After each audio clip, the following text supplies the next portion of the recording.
सोचें जरा, क्या हो अगर दुनिया को मिलने वाले तेल का 5वां हिस्सा एकदम से रुक जाए। ये कोई ख्याली बात नहीं हो रही, ये हकीकत है आबनाए हुर्मुस के बहरान की। एक ऐसा बहरान जिसने पूरी दुनिया की मईशत को बिल्कुल किनारे पर ला खड़ा किया है। 20% पूरी दुनिया का 20% पेट्रोलियम सिर्फ और सिर्फ एक तंग से समुद्री रास्ते से गुजरता है। जी हां, सिर्फ एक रास्ते से। और यही वो रास्ता है आबनाए हुर्मुस, जो आजकल अमेरिका और ईरान के बीच शदीद कशीदगी का मरकज बना हुआ है। और इसका नतीजा दुनिया भर में एनर्जी की सप्लाई समझें कि बिल्कुल ठप होकर रह गई है। तो सवाल यह है कि आखिर हम यहां तक पहुंचे कैसे? ये सब कुछ इतना अचानक तो नहीं हुआ होगा।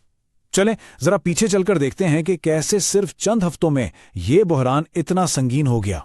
तो कहानी शुरू होती है फरवरी 2026 के आखिर में, जब कुछ हमलों ने इलाके में टेंशन बढ़ा दी। फिर अप्रैल के शुरू में एक उम्मीद की किरण नजर आई। 15 दिन की जंग बंदी हुई, लेकिन ये ज्यादा देर नहीं चली। पाकिस्तान ने बीच बचाव की कोशिश की, इस्लामाबाद में अमन मुज़ाकरात भी हुए, लेकिन बेसूद, कोई डील नहीं हो सकी।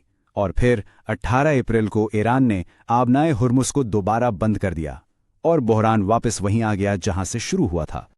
ये तस्वीर इसी कोशिश की एक झलक है। पाकिस्तान जैसे मुल्क बीच में आए, आला सतह पर बातचीत हुई, लेकिन नतीजा कुछ नहीं निकला। मसला ये था कि दोनों ही तरफ से कोई भी झुकने को तैयार नहीं था, और ऐसे में कोई बड़ा सिफारती हल निकलना नामुमकिन ही था।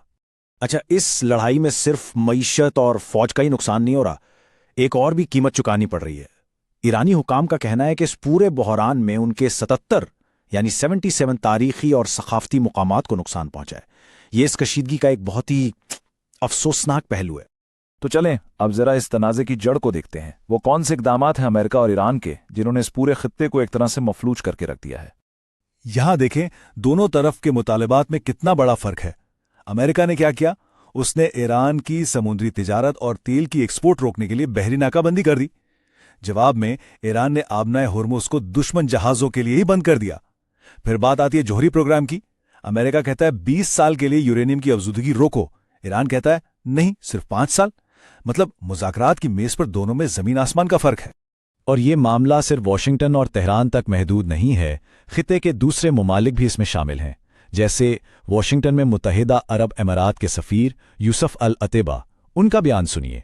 वो कहते हैं सिर्फ एक जंगबंदी काफ़ी नहीं है, हमें एक हतमी नतीजा चाहिए जो ईरान के तमाम खतरात से निपट सके।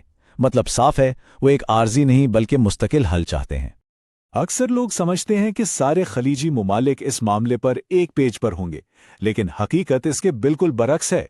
इस बहरान से कैसे निपटा जाए, इस पर इन मुमालिक के अंदर बहुत गहरे इख्तिलाफात हैं। और इन इख्तिलाफात को समझने के लिए पहले GCC को समझना जरूरी है। GCC यानी गल्फ कॉरपोरेशन काउंसिल, ये 6 मुमालिक का एक सियासी और माशी इत्तेहाद है। इसमें सऊदी अरब, कुवैत, UAE, कतर, बहरीन और ओमान शामिल हैं। लेकिन इस इत्तेहाद के अंदर भी हर मुल्क की अपनी कहानी है, अपनी सोच है। जैसे बहरीन, उसे अपनी हुकूमत की सलामती की फिक्र है, तो वो ईरान का सख्त मुखालिफ है। मुत्तहिदा अरब अमारात के लिए कौमी सलामती मईशत से भी बढ़कर है। जबकि सऊदी अरब वो ज़रा महतात है, क्योंकि उसे अपना विजन 2030 का बड़ा इकोनॉमिक प्लान बचाना है। और दूसरी तरफ कुवैत, कतर और ओमान हैं, जो सिफारतकारी और बातचीत पर जोर दे रहे हैं। तो जब इतने अलग अलग ख्यालात हों, तो कोई एक मुश्तरका लायहा अमल बनना तकरीबन नामुमकिन हो जाता है। कतर की सोच की बेहतरीन मिसाल उनके नायब वजीर खारजा का ये बयान है।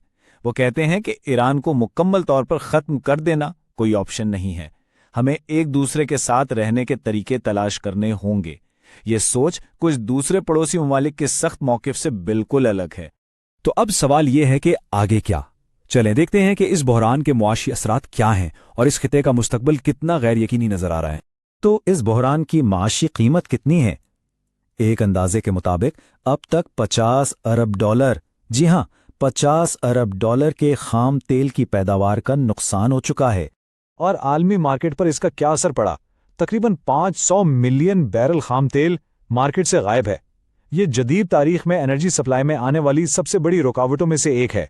ईरान के जो सबसे बड़े मुज़ाकरातकार हैं मोहम्मद बाकर कालिबास, उनका एक बयान पूरी सूरत हाल का खुलासा कर देता है। वो कहते हैं कि हमने कुछ पेशरफ्त की है, लेकिन हमारे दरमियान फासला अब भी बहुत ज़्यादा है। इससे साफ जाहिर है कि बंद दरवाज़ों के पीछे भी जो असल इख्तलाफात हैं वो वैसे के वैसे ही हैं। तो आखिर में सबसे बड़ा सवाल यही रह जाता है कि जब सिफारतकारी के रास्ते बंद हो चुके हैं, अरबों डॉलर दांव पर लगे हैं, तो इस तबाही के दहाने से कैसे बचा जा सकता है? ये वो सवाल है जो इस आलमी बहरान के बिल्कुल मरकज में है और जिसका जवाब फिलहाल किसी के पास नजर नहीं आता।